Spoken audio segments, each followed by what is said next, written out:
ses et atom. Alt er opbygget af atomer. Et atom indeholder i sin kerne positivt ladede protoner, som er blå på billedet, og neutrale neutroner, som er røde på billedet. Rundt om kernen kredser de negativt ladede elektroner, som er de grønne. I kemien er det elektronerne, man ser mest på, hvorimod man i fysikken fokuserer meget mere på kernen. Et atom er udadtil neutralt, det vil sige, at der er lige mange elektroner og protoner. På billedet ses en simpel udgave af Bohrs atommodel, som er den model, vi går ud fra i dag. Det ses, at elektronerne befinder sig i såkaldte skaller rundt om kernen. Disse skaller fyldes op indenfra, og det maksimale antal elektroner i hver skal kan ses i dette skema. Det maksimale antal elektroner i den yderste skal dog altid være 8. Det samme atom kan dog godt variere en smule. For eksempel kan et heliumatom have enten 1, 2 eller 3 neutroner i kernen. De er alle heliumatomer, da de alle indeholder 2 protoner i kernen, men egenskaberne kan variere i forhold til antallet af neutronerne. De forskellige varianter af samme atom kaldes isotoper. Isotoperne af helium kan skrives op som vist på billedet.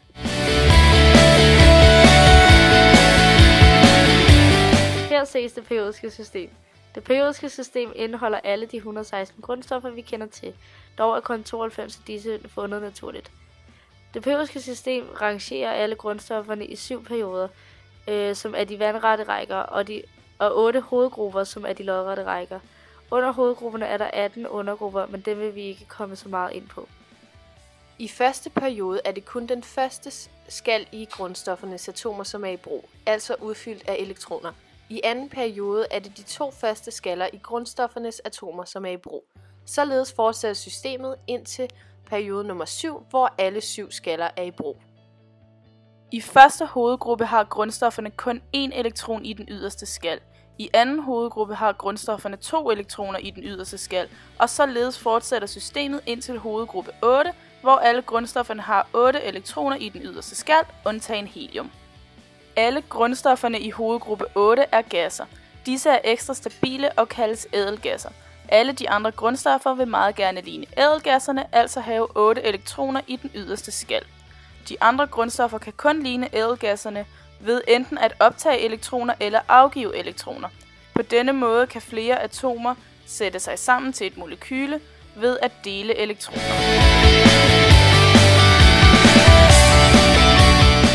På skemaet ses de kemiske talord. Disse bruges i navne på kemiske forbindelser som f.eks. CO2, der hedder carbondioxid. For at angive, at der er tale om en kemisk forbindelse af 2 forskellige grundstoffer, føjes endelsen ID på. F.eks. den kemiske forbindelse NaCl, som hedder natriumklorid. Her ses et reaktionsskema. På venstre side af reaktionspilen ses reaktanterne, som er de stoffer, der reagerer med hinanden, og danner produkterne, som ses på højre side. Her ses koefficienten, som angiver, hvor mange der er af det bestemte stof, den står efter. I reaktionsskemaet ses 2 dihydrogenmolekyler og 2 vandmolekyler.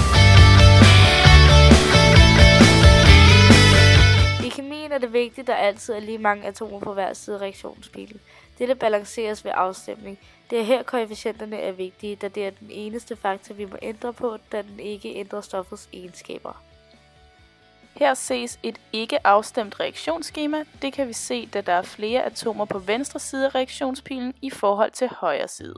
Her ses det samme reaktionsskema efter det er afstemt ved hjælp af en koefficient.